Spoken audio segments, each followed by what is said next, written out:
Exodus chapter 16. Let me go on and. So, yeah, the whole Israelite, verse 1, the whole Israelite community set out from Elim and came to the desert of Sin. Does this sound familiar? Which is between Elim and Sinai, on the 15th day of the second month after they had come out of Egypt. Okay. And in verse 2, in the desert, the whole community grumbled, more complaining, against Moses and Aaron. Moses and Aaron were the authority. Not Miriam. Miriam was right there, the sister, helping them out, but she was not the authority. Remember that. For those of you who want to make an issue out of pastors, women pastors and all that, and Miriam being part of it, I just heard a woman pastor who says she's not a pastor, but she's de facto functioning as one, said that Moses, Aaron, and Miriam, their authority, were rejected and all this stuff. No, Miriam was not included here. So, in the desert, the whole community grumbled against Moses and Aaron. The Israelites said to them, "If only we had died by the Lord's hand in Egypt. There we sat around pots of meat and ate all the food we wanted. But you have brought us out into this desert to starve this entire assembly to death." Verse 4. Then the Lord said to Moses, "I will rain down bread from heaven for you. The people are to go out each day and gather enough for that day. In this way I will test them to see whether they will follow my instructions." Mandates. And these mandates are going to serve as a test.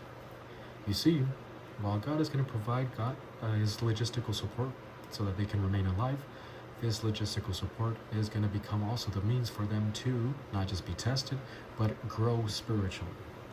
Because the manna is going to teach them doctrine. The manna is a type of the Lord Jesus Christ. It is a type of the doctrine that we receive every day. Okay. On the 6th day, they are to prepare what they bring in, and that is to be twice as much as they gather on other days. So every single day, Sunday, Monday, Tuesday, Wednesday, Thursday, Friday, they were to go out there and gather every day. But on the Sabbath, which is the day that they're not supposed to do anything, so as to commemorate grace, there will not be any manna. So on the 6th day before that, what is the 6th day? Friday. On Friday, they were to prepare, to get double portion, so that they can have some for the next day. I'm gonna get you prepared, trying to prepare you a little bit so that you can see how the Jewish days work. Let's go with us. Let's put Sunday right here. Sunday, Monday, Tuesday, Wednesday, Thursday, Friday, and then Saturday. Excuse my terrible writing. But one thing you need to understand is that the Jewish days began at nighttime, at sundown, 6 p.m. For us, they begin at midnight, at 12 a.m. So let's put a few clocks here. Here's 6 p.m. For us, it's 12:03, right? 12:03, 6, 9, okay? So their days began, the whole day began at 6 p.m. Bones. So what would be 6 p.m. at Saturday for us, that 6 p.m. will already begin Sunday. 6 p.m. Boom. 6 p.m., 12 midnight, 6 a.m. That would be nighttime. And then 6 a.m., 12 p.m. noon. And then 6 p.m., that would start the next day at 6 p.m. So what would be 6 p.m. for Sunday for us, that would be 6 p.m. Monday. So again, 6 p.m., 12 a.m. midnight, 6 a.m., that's nighttime. And then 6 a.m., 12 p.m. noon, 6 p.m. Tuesday for them. 6 p.m., 12 a.m., all the way to 6 a.m. That was a whole night. Now 6 a.m., 12 p.m., and then 6 p.m. Wednesday. Okay, 6 p.m., 12 a.m. And so you get the picture, right? Every day began at 6 p.m. And even though 6 p.m. for us is still the previous day, for them it began a new day. Okay, Friday. And so on Friday, they were to get a double portion. Let's put double here. Double portion. Friday, say it began at 6 p.m. And then by the time, right before sundown, right before 6 p.m., they had to make sure they already had the double portion, because after 6 p.m., that was already Saturday for them. That was already the Sabbath, the last day for them. So beginning 6 p.m., which is on Friday for us, that would be 6 p.m. Saturday, the beginning of the Sabbath, and therefore they were not allowed to do anything. They were to get a double portion the day before. Okay? I don't think I made this too confusing, even though the circles are very perfect. But let's go ahead and continue. All right. So, what do we have? On the 6th day, they are to prepare what they... Oops, cannot see.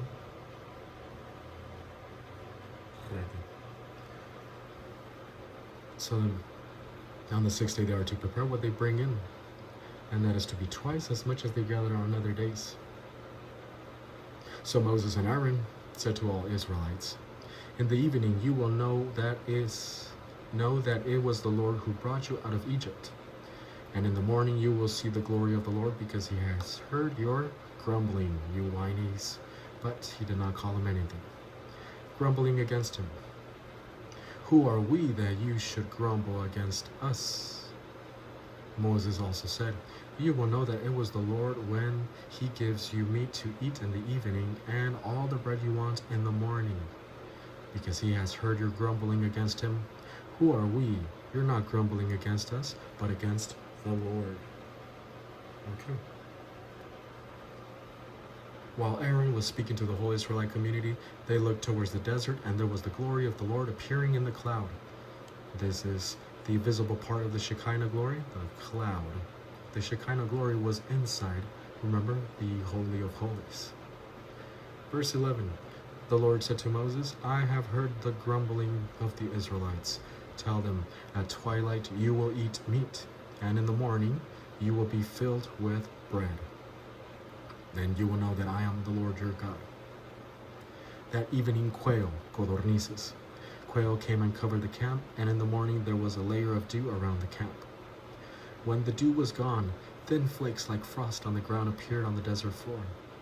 When the Israelites saw it, they said to each other, "What is it?" And that's where we get the word manna, for they did not know what it was. What is it? Okay. Moses said to them, "It is bread the Lord has given you to eat. This is what the Lord has commanded. Everyone is to gather as much as they need. Take an omer for each person you have in your tent." An omer is the measuring standard. Take a person for each person you have in your tent. It's about 2 liters. 1 liter to 2 liters, around there. The Israelites did as they were told. Some gathered much, some little. And when they measured it by the omer, the one who gathered much did not have too much, and the one who gathered little did not have too little. Everyone gathered as much as they needed. Let's go over the Greek now.